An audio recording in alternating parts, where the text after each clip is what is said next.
Hey guys, it's finally here. My Toyshock 21C digital pinball has arrived, and I'll be sharing my first impressions, final thoughts, along with the assembling, gameplay, menu system, height and flipper concerns, and quality issues. Yes, quality issues. Let's get into it. So, I pre-ordered this back in early November from Walmart for $3.99. And if you haven't watched my previous video, this is a Toyshock Haunted House 3/4 digital pinball machine with 12 Gottlieb tables. And yes, I did pay a fair bit to ship it to Australia. But being a pinball fan I am, and owning a few machines over the last decade, I wanted to expand my arcade room.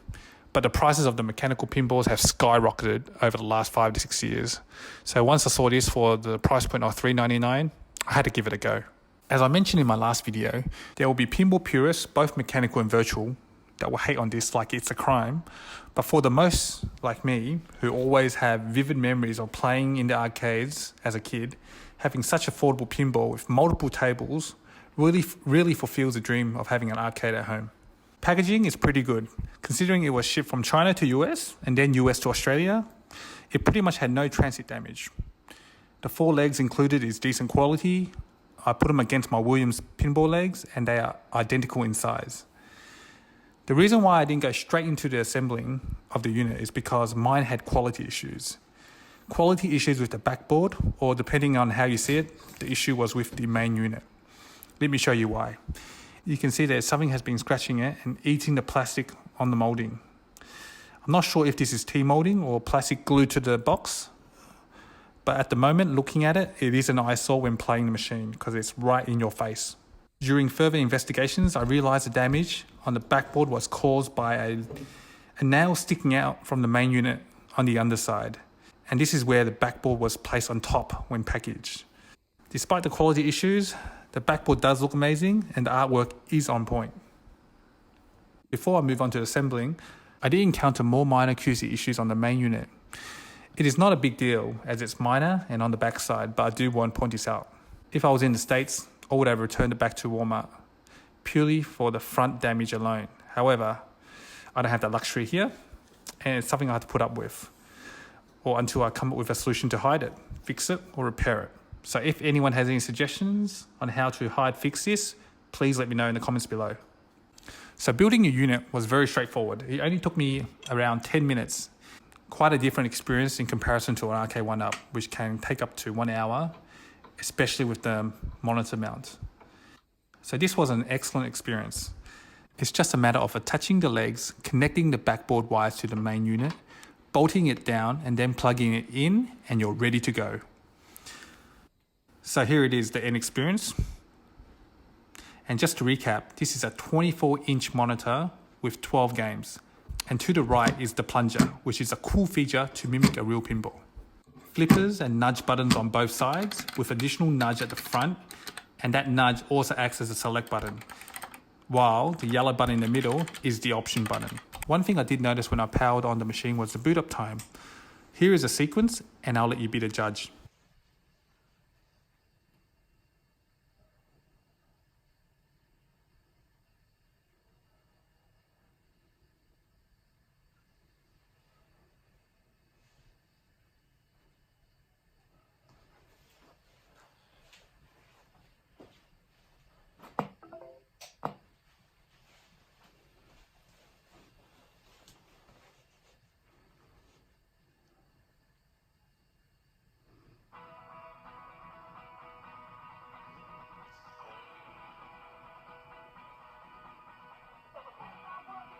So the biggest initial concern when this was announced was the bezel size.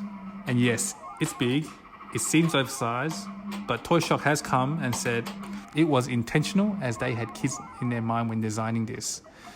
But I think it was more to do with cost. However, the good news is Toyshock has already listened to our feedback and the next model, the silver portion has significantly been reduced.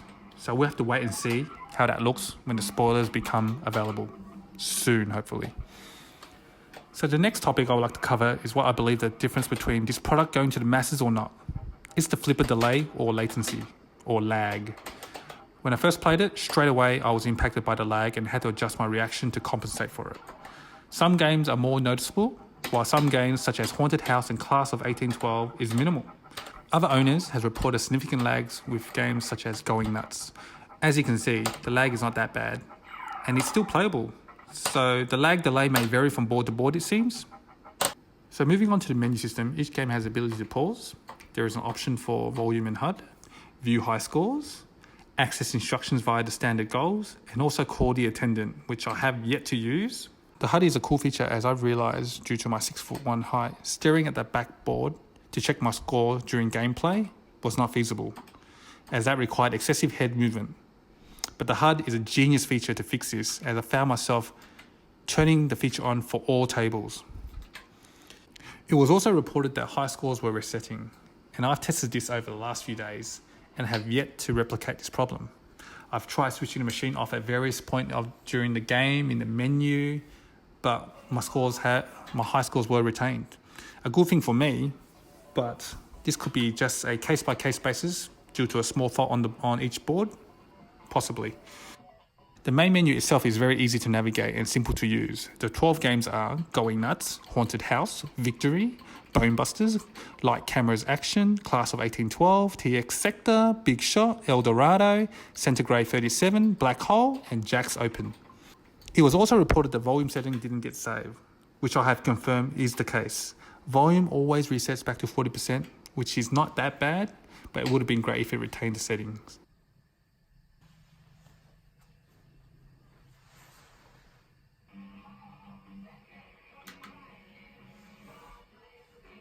So here I have demonstrating the comfort level for an adult. So I'm 6'1". So the first part of me is standing upright against the machine playing the pinball. This is not recommended position because after a while you do get a sore neck from staring down for prolonged periods. And at this position it's quite impossible to view the backboard. So the next position, which I found myself in the most, is taking a step back and slouching a bit. This is probably the preferred standing position, but for long-term play, I would suggest using a stool as demonstrated here. So for me, a 6'1" adult, this machine is a bit low. I could do with an extra 2-inch. So let's hope Toyshock comes up with some options for us big boys. The playfield does seem a little flat, and on some playfields it was hard to distinguish if it was on the upper level or the lower level. Some tables, the ball seems to float, but it could be related to the era the table was designed. I've played a few of these older tables and the gameplay is much slower. While I'm showing you the volume test, you can also notice the glare from the LED strip from the backboard. I found this very annoying, but luckily it wasn't as noticeable during gameplay.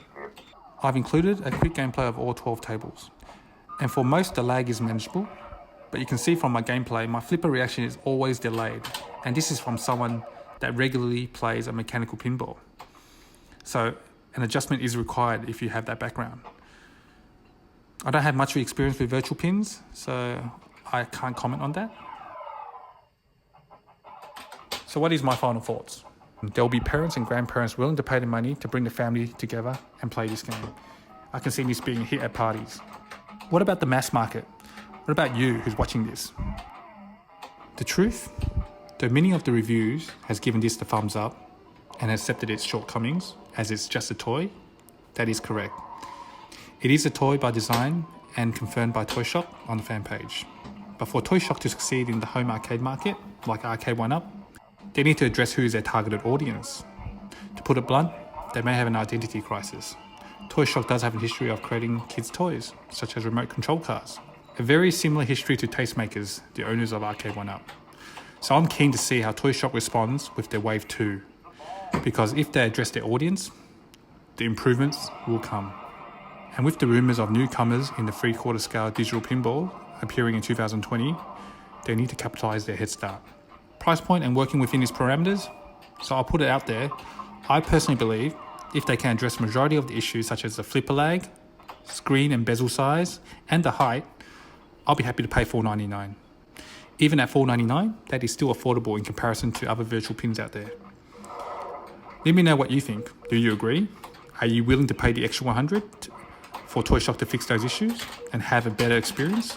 Or you think those issues shouldn't exist for $3.99?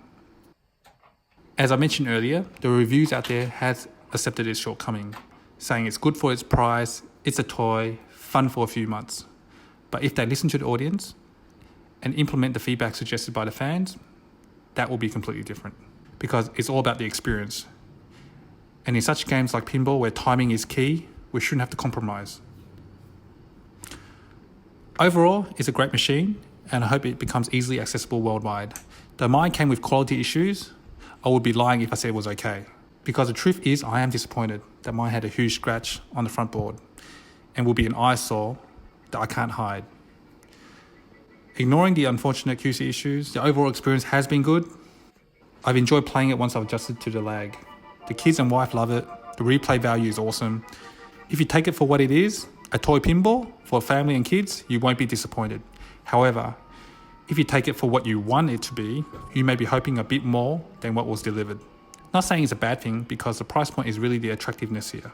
There is no other licensed mainstream product out there that offers what Toyshock has given us. I'm enjoying it and it's loads of fun and I can see the potential is there. The product is good, but it can be better.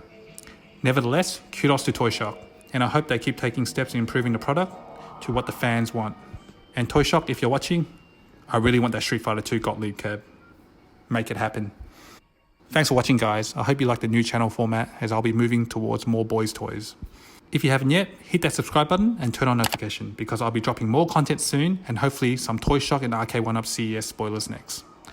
See you on the next one.